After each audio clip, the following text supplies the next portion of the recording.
Hey everybody, welcome back to the Connected channel. I'm Aaron Hurley. Thank you for being with me again. But if this is your first time with me, thanks for checking out the channel. Take a moment to like this video and subscribe below so that you can help grow this channel, this ministry, and also so you can be alerted for future content. So what I want to ask you up front is this.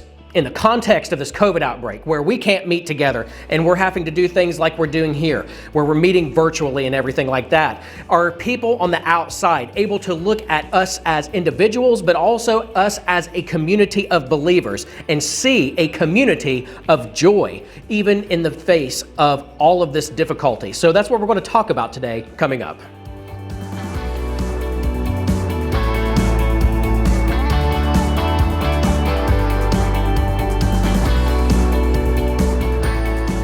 Hey guys, thank you for joining me for another episode of 5 Minutes for Your Faith. Today is episode 28, and our title is going to be Community of Joy. And our focal passage is going to be Acts chapter 11, verse 23. And as always, I want to put it up on the screen for you so you can read along with me as we break it down. So let's read the passage together, and it says this.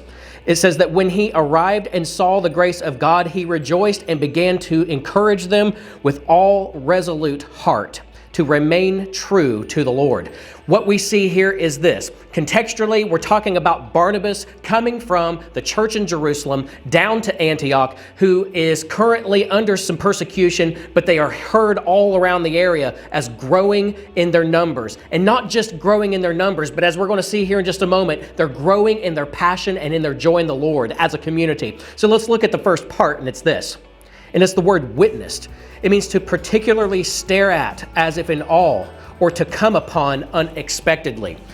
As you can imagine, Barnabas is hearing secondhand information about this church. He knows they're growing, but he doesn't really know what he's getting into until he gets there. Now, persecution does one of two things. It either drives us away from our faith, or it drives us harder and faster and deeper in our faith. And so when we get here, what we see Barnabas's reaction is this. He witnessed, he was standing in awe and staring at this work of God. He was particularly surprised to see how God was working in their life, not just individually, but as a community of joy. We know that the scriptures is communicating something about this church that sets it apart. It's not just having church or doing churchy things. It is going through something that is making it put its doctrinal money where its mouth is. Do they really trust Christ? Clearly, the text indicates yes. And he is witnessing, he is coming upon almost as if unexpectedly to see a community that is sold out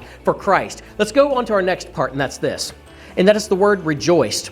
It means to lean towards and into the grace of God, intentionally hailing and celebrating.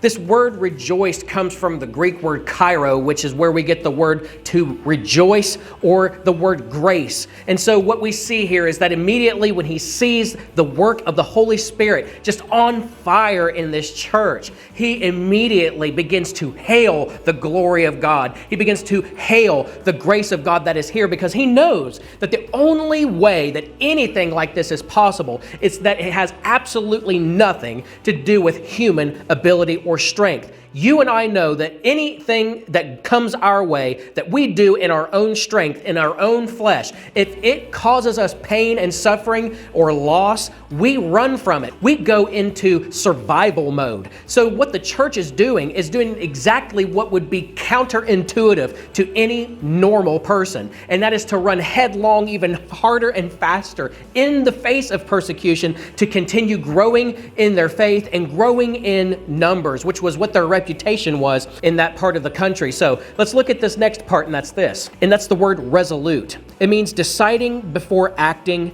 setting forth beforehand a predetermined or specific purpose. So what we understand is this. He's telling them, look, you are going to continue to face this. This is not the only time or season that you're going to face this. And it challenges us now as the 21st century church, who frankly really doesn't understand what persecution is, what it's like for us to have to face the kind of things that the early church faced. It's a postcard from history given to us, telling us, look, I'm repeating to you the promises of Jesus, that you will face persecution. In this world, you will face trouble, but take heart, I've overcome the world, right? That's the promise of Jesus. But what we see here in this passage passage is that he is telling them, have a resolute heart, determined beforehand, have a specific set apart purpose, that you are not only just going to face it this particular time, that you're going to hard press forward, go all the way, cross the finish line, and keep the faith, finish well. This COVID-19 outbreak, it's not a surprise to God. He allowed this to happen for whatever particular purpose we may not grasp yet, but we need to have a predetermined concept that no matter what comes our way,